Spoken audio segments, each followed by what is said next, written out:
दोस्तों, इंसान वक्त के साथ साथ तरक्की की मंजिलें तय करता जा रहा है और अगर हम सिर्फ पिछली 2 दहाइयों पर ही नजर डालें तो हमें इस तरक्की में एक बहुत वाज़ेह फर्क नजर आता है।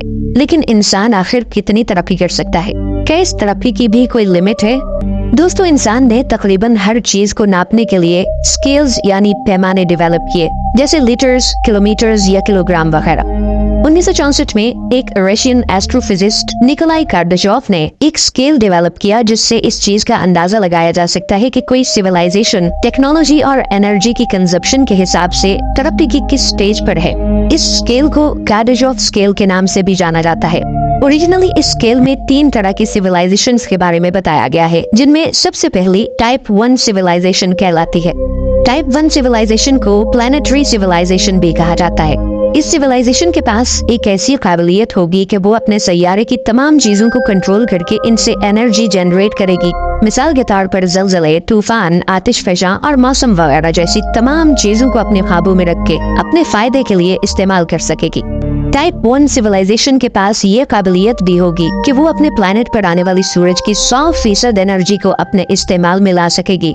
यानी आसान अल्फाज में टाइप 1 सिविलाइजेशन पूरे प्लैनेट को अपने हिसाब से कंट्रोल करेगी। हम इंसान हजारों सालों से जमीन पर मौजूद हैं और जमीन पर हमारी आबादी इस वक्त 7.5 अरब से भी तजावुज कर चुकी है। हमारे कदम चांद तक पहुंच चुके हैं। हम आने वाली चंद दहाइयों में मरीख पर इंसानी बस्ती आबाद करने की तैयारी कर रहे हैं। हमारे बनाए हुए वॉयेजर एयरक्राफ्ट इंटरस्टेलर स्पेस में पहुंच चुके हैं। इतनी ज्यादा तरक्की के बावजूद भी हमारा स्टेटस अभी भी टाइप 1 से काफी दूर है।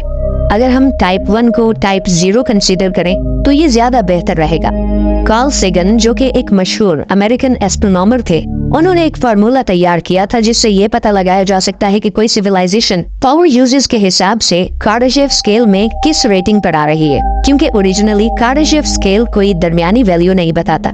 इस फार्मूले के हिसाब से हमारी रेटिंग तकरीबन 0.7 है, क्योंकि हम अभी भी तवानाई के लिए जमीन से निकलने वाले तेल पर इन्हिसार करते हैं। हमारा कुदरती आफात पर कोई खास कंट्रोल नहीं है और हम सूरज से आने वाली तवानाई को भी महज चंद फीसद ही अपने इस्तेमाल में ला पाए हैं। टाइप 1 सिविलाइजेशन की एडवांसमेंट इससे अगली सिविलाइजेशन यानी टाइप 2 के सामने कुछ भी नहीं है। टाइप 2 सिविलाइजेशन को स्टेलर सिविलाइजेशन भी कहा जाता है। यानी ये सिविलाइजेशन तरक्की में इतनी आगे जा चुकी होगी कि वो अपने प्लैनेट के गिर्द मौजूद बाकी दूसरे प्लैनेट्स और अपने सोलर सिस्टम में मौजूद स्टार्स यानी सूरज को कंट्रोल करने की ताकत रखती होगी। टाइप 2 सिविलाइजेशन इतनी एडवांस्ड होगी कि वो अपनी सूरज की तमाम एनर्जी को अपने फायदे के लिए इस्तेमाल करेगी और ये काम वो थ्योरेटिकल डायसन स्ट्रक्चर्स के जरिए अचीव करेंगे। आपने शायद पहले भी इसको कहीं पढ़ा होगा या किसी साइंस रिलेटेड डॉक्यूमेंट्री में देखा होगा। बेसिकली डायसन स्ट्रक्चर्स का कॉन्सेप्ट एक अमेरिकन फिजिसिस्ट फ्रीमैन डायसन ने दिया था। ये मॉन्स्टर स्ट्रक्चर सैटेलाइट्स के एक नेटवर्क या किसी जाइगेंटिक स्ट्रक्चर यानी बहुत बड़े स्ट्रक्चर के जरिए पूरे स्टार को कवर करके इससे रिलीज होने वाली एनर्जी को अपने पास स्टोर कर लेता है और फिर इस एनर्जी को यूजेबल एनर्जी में कन्वर्ट कर देता है। हमारी जमीन से तकरीबन 1470 लाइट ईयर के फासले पर एक स्टार ऑब्जर्व किया गया है और इसकी रोशनी में गैर मामूली उतार चढ़ाव नोट किया गया है, जिसकी वजह से ये भी कहा जाने लगा है कि शायद इसकी मुमकिन वजह कोई डायसन स्ट्रक्चर हो सकता है। लेकिन फिलहाल सेटी इंस्टीट्यूट ने इस बात को नजरअंदाज करते हुए ये कहा है कि उन्हें डायसन स्फीयर की मौजूदगी का कोई एविडेंस नहीं मिला। So back to the topic.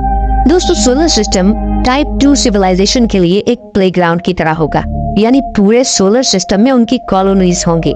ये एस्ट्रॉइड माइनिंग करेंगे, प्लैनेट्स के ऑर्बिट्स चेंज करने की टेक्नोलॉजी रखते होंगे और ये सोलर सिस्टम में मौजूद तकरीबन हर चीज को अपने इस्तेमाल में लाएंगे।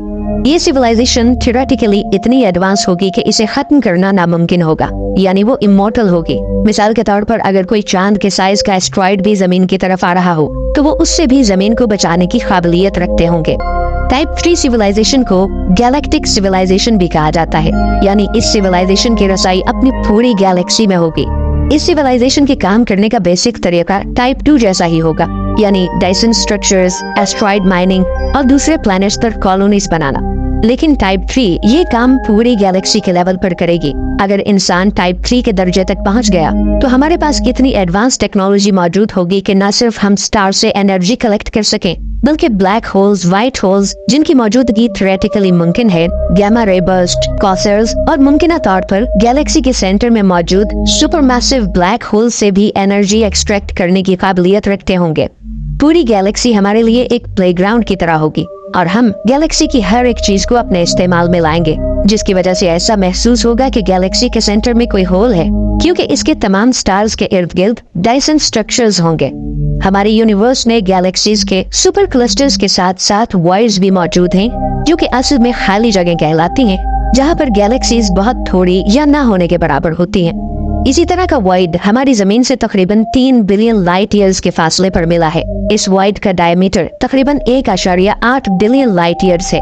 साइंटिस्ट के मुताबिक अजीब बात यह है कि इतने बड़े एरिया में कम से कम 10,000 तक गैलेक्सीज होनी चाहिए, जो कि एक्चुअली वहाँ पर मौजूद नहीं है। इस अजीब ऑब्जर्वेशन की वजह से ये खदशा भी जाहिर किया जा रहा है कि क्या पता इस खाली एरिया में कोई टाइप 3 सिविलाइजेशन मौजूद हो।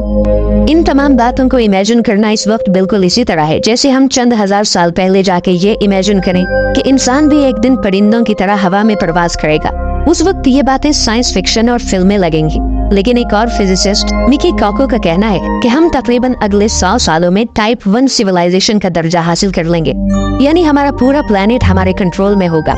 टाइप 2 तक पहुंचने में हमें कुछ हजार साल लग सकते हैं, जबकि टाइप 3 तक पहुंचने के लिए हमें 1 लाख से 10 लाख साल का वक्त दरकार होगा, जो कि कायनात के टाइम स्केल पर बहुत छोटा वक्त है। हम अगले 100 सालों में टाइप 1 तक पहुंच सकते हैं, लेकिन हमारे लिए सबसे खतरनाक मरहला भी यही है। दुनिया में कई ममालिक के दरमियान कशीदगी चल रही है। हमारे पास केमिकल और न्यूक्लियर बॉम्ब्स जैसे खतरनाक हथियार भी हैं, और अगर कहीं तीसरी आलमी जंग छिड़ गई तो इस बात का खतरा है कि हम अपने हाथों से ही इस छोटे से ब्लू प्लेनेट को खत्म कर दें और हम टाइप 1 तक कभी ना पहुंच पाएं। और क्या पता हमें कभी कोई और सिविलाइजेशन इसलिए नहीं मिली क्योंकि उन्होंने भी शायद आपस में लड़कर अपने आप को सफाई हस्ती से मिटा दिया हो।